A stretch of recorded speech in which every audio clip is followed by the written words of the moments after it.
Eu vou concluir hoje o que nós começamos a conversar na semana passada. Vocês lembram o tema do Tadel na semana passada? Sim ou não? Influenciadores de convicções. Né? Nós somos chamados a isso. Não vou poder me debruçar sobre o que nós conversamos na semana passada. Vou ter que agilizar aqui e nós vamos lá para o ponto número 3, que trata sobre o nosso público-alvo. Se você quiser se debruçar mais sobre o que nós conversamos na semana passada, essa mensagem já está disponível lá no nosso site, lá no YouTube e também no aplicativo da nossa igreja, se você quiser ouvir sobre tudo que nós conversamos. Mas o fato é que nós somos direcionados por aquilo que realmente influencia os nossos corações. E pode ter certeza de uma coisa: eu e você estamos sendo alvo de influências desse mundo jaz do maligno em todo instante. Então, como influenciadores de destinos, quem é o público-alvo da gente? Qual é o nosso público-alvo enquanto influenciadores? Na verdade, é o alvo bíblico. É o alvo da própria palavra de Deus. Ou seja, todas aquelas pessoas que Deus colocou ao nosso alcance. Não é? Começa em casa, passa pela igreja e depois a gente alcança o mundo. Amém? Então, como que nós influenciamos? Nós influenciamos com posicionamento, com presença. A gente vê marcha do feminismo, a gente vê marcha da maconha, a gente vê a marcha LGBT, a gente vê marcha do alfabeto todo, e agora a gente vai ver com intensidade a marcha para Jesus. Amém? Com intensidade. Amém, queridos? Então, nós, como influenciadores, nós levamos a verdade que nós carregamos. Todos esses movimentos, eles existem porque as pessoas envolvidas carregam uma verdade que eles têm como verdade. E nós temos como verdade o quê? A palavra de Deus. Então, não somos chamados apenas para ser influenciados, mas para sermos representantes, embaixadores, testemunhas de Cristo, né? E o que é que a gente percebe? Que hoje as pessoas, a nossa geração está vulnerável. Por que a nossa geração está vulnerável? Porque é uma geração sem convicção. O que é uma geração sem convicção? Uma geração que vive sem fundamentos firmes. Pessoas que são facilmente influenciadas porque não possuem valores enraizados. Uma geração, infelizmente, que não tem clareza de propósito. Uma geração sem disposição para defender o que acredita. Algo que seja mais conveniente, facilmente domina o coração da nossa geração. É por isso que a gente vive o evangelho da flexibilidade. É muito triste. Domingo nós conversamos bastante sobre o perigo da religiosidade vazia. Nós, muitas vezes, seguimos e cumprimos rituais religiosos, aparentemente religiosos, mas que, de fato, não existe fundamento nem amparo bíblico. Então, essa geração sem convicção é a geração que relativiza tudo, que se adapta facilmente a qualquer tipo de situação para agradar pessoas. Ou seja, uma geração que não tem visão de reino. Porque onde está o reino, o que deve prevalecer é a vontade do rei, sim ou não? E quem é o rei do reino de Deus? E é aí os seus desígnios, os seus propósitos, os seus mandamentos que devem imperar, né? Então, essa geração sem convicção é uma geração que foge da responsabilidade. Todos querem tudo, mas nem todos estão dispostos a pagar o preço necessário para garantir realmente viver a vontade de Deus. E eu quero dizer aqui, domingo nós vamos viver um tempo aqui de muita compreensão da importância da gente conhecer a vontade de Deus. E nós vamos ver que tudo começa no banquete. Tudo começa na mesa. Vai ser muito forte o que Deus vai fazer aqui no nosso meio. Então eu quero encorajar você. Nós vamos ter uma celebração de Páscoa nunca vivida, parecida até aqui na nossa igreja. Amém? Então, essa geração sem convicções, essa geração sem esse posicionamento, é como aquele tempo de Juízes, né, em que as pessoas faziam aquilo que lhe parecia certo, estavam entregues a todo tipo de vento de doutrina. E a palavra de Deus diz lá em 2 Timóteo que vai chegar tempos em que a gente não vai dar conta de suportar a sã doutrina. E eu creio que esse tempo chegou, né? Infelizmente, é como se fosse um fardo você fazer a vontade de Deus, porque não se quer pagar um preço para ir na contramão do mundo. É uma geração que, como aquele peixe morto, é levado pela correnteza sem nenhum tipo de movimento em sentido contrário, né? A realidade é que o povo de Deus está na contramão do mundo. Amém, queridos? E você, como agente formador de opinião, o tempo todo, os homens, sejam eles de Deus ou a serviço do maligno, eles estão influenciando.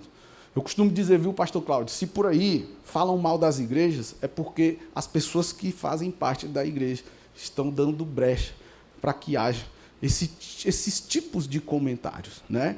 E a gente realmente tem que tomar cuidado com isso. Olha só, não existe neutralidade. Quem cala, consente. Quem fala, direciona. Então, se o povo de Deus se cala, o que é que vai prevalecer? Quem que vai direcionar? Por isso que eu creio que esse movimento da Marcha para Jesus é uma oportunidade incrível que a gente tem para sinalizar para o mundo que, como povo de Deus, nós estamos unidos. Amém, queridos? Agora, o que é necessário para que essa influência ocorra? Eu vou falar rapidamente aqui sobre algumas características, algumas práticas para que essa influência ocorra. Já ouviu falar no fogo de palha? Começa muito forte, mas rapidamente se apaga.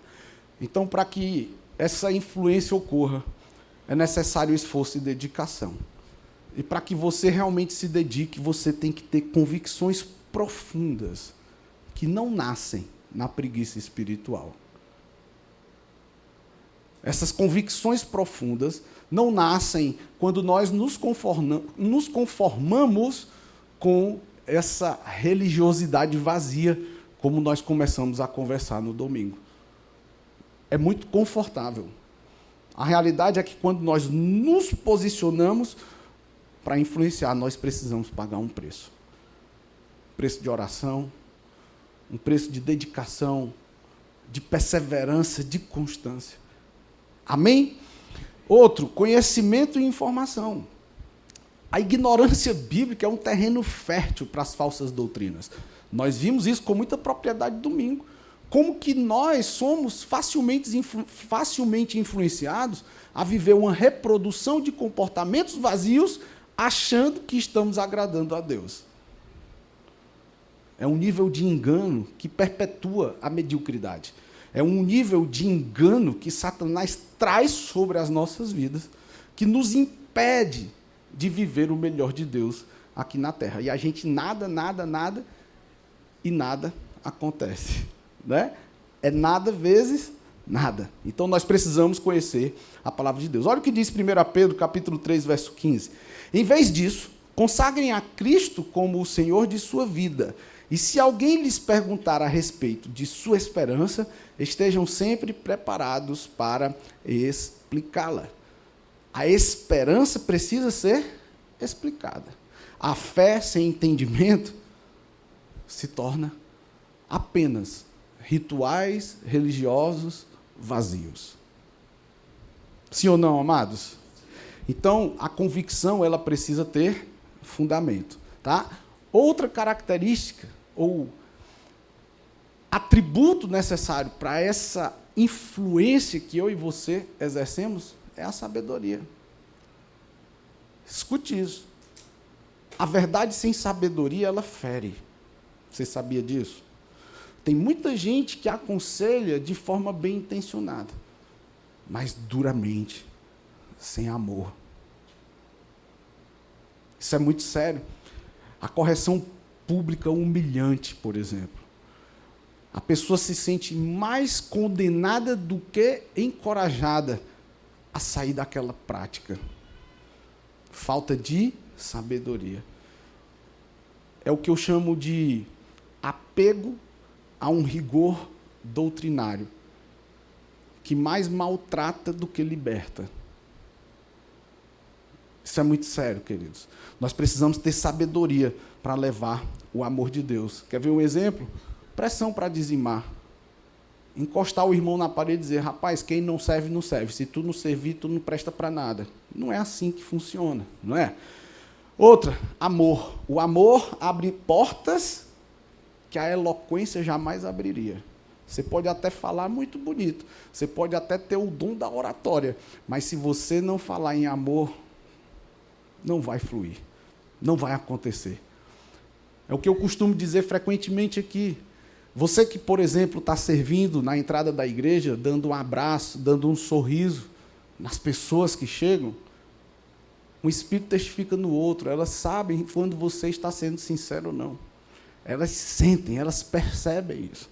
Então a gente tem que ter a revelação do quanto nós fomos amados, para que, quando a gente abrir as portas das nossas casas, para receber a igreja de Cristo, para aconselhar um irmão, a gente possa manifestar esse amor que nos alcançou. Amém? Perseverança, diga perseverança. Não se influencia com o discurso, mas com a vida. Mais do que o que você fala, importa o que você faz. As nossas atitudes precisam, de fato, avalizar aquilo que nós pregamos. Nós não podemos nos conformar em ouvir as pessoas por aí fora dizer, e é porque é crente. Não é? Então, convicções, elas são forjadas no tempo. A gente não amadurece da noite para o dia. As pessoas não vêm prontas. Nós precisamos perseverar no ensino, na supervisão, até o ponto da gente enviar. Amém? Unção, diga unção. Não basta ter informação, é necessário ter unção.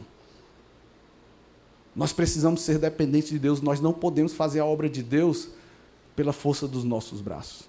Tem que ter dependência nele. O que quebra o jugo não é você falar bonito, é a unção que quebra o jugo. Amém? Diga, coragem. A verdade sempre vai custar algo. A verdade sempre vai custar algo.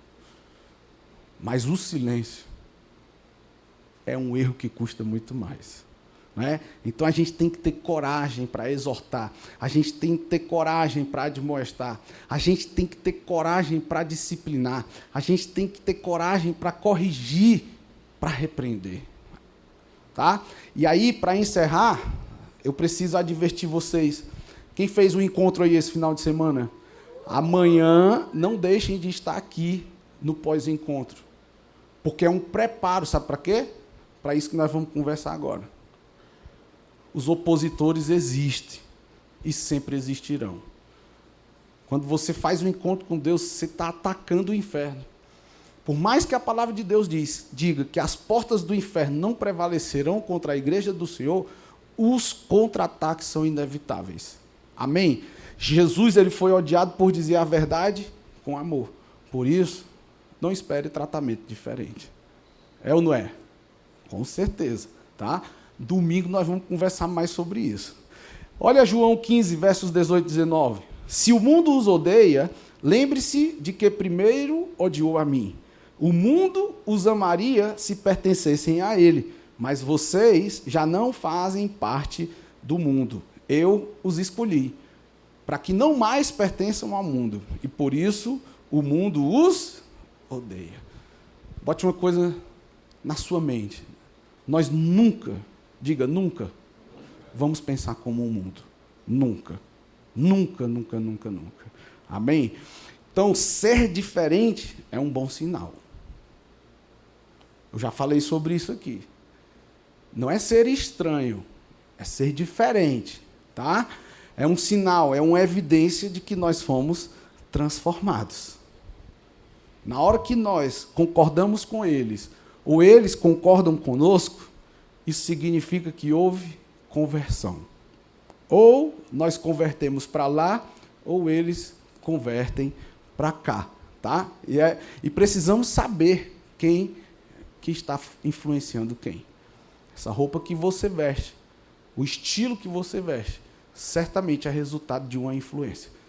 Seja por meio do Instagram, seja na novela. Alguém assiste novela aqui? Misericórdia, príncipe. Meu Deus. Vai pro dorama que é melhor, irmão. Irmão. Agora tem que abandonar para ser curado, viu? Confessar você já confessou, em nome de Jesus, Pai. Está liberto. Agora é abandonar. Abandonar é contigo, príncipe. Posso te dizer uma coisa? Deve ter gente que não teve a coragem que tu teve. Amém? Então, como formadores de opinião, é impossível que a gente não seja polêmico. Você pensa que não, mas tem domingo que tem gente que fica com raiva da gente. Porque a gente fala coisas que às vezes entristece. Tinha tanta raiva quando eu entrava na igreja que falavam de dinheiro. Tinha vontade de matar. Mas eu fui curado para a glória de Deus, né? Então, olha só, a luz sempre causa desconforto nos que estão em trevas, mas a luz também mostra o caminho para quem sai delas. Amém? Então, tem alguém em trevas aí, irmão? Se tinha, não tem mais. Amém. Vamos ficar de pé para a gente orar, queridos? Hoje nós não vamos ter... Pode aplaudir ao Senhor, aleluia. Glória a Deus. Pastor Cláudio, mais uma vez, muito obrigado, meu querido. Nós não vamos ter hoje a reunião dos setores, porque nós vamos ter um treinamento aí com a turma da área da saúde, aprendendo a lidar com os primeiros socorros de crianças. Amém? Então eu peço assim aos supervisores que nos perdoem, né, por a gente pedir para vocês liberarem os irmãos. E só reforçando, nosso querido pastor Bruno vai vir no feriado do dia 1º de maio. E pela manhã nós vamos ter um encontro aqui com todos os supervisores de área de setor e os líderes supervisores, tá? E também os referências das igrejas nos outros municípios. Tururu, Amontada e Uruburetama. Amém, queridos?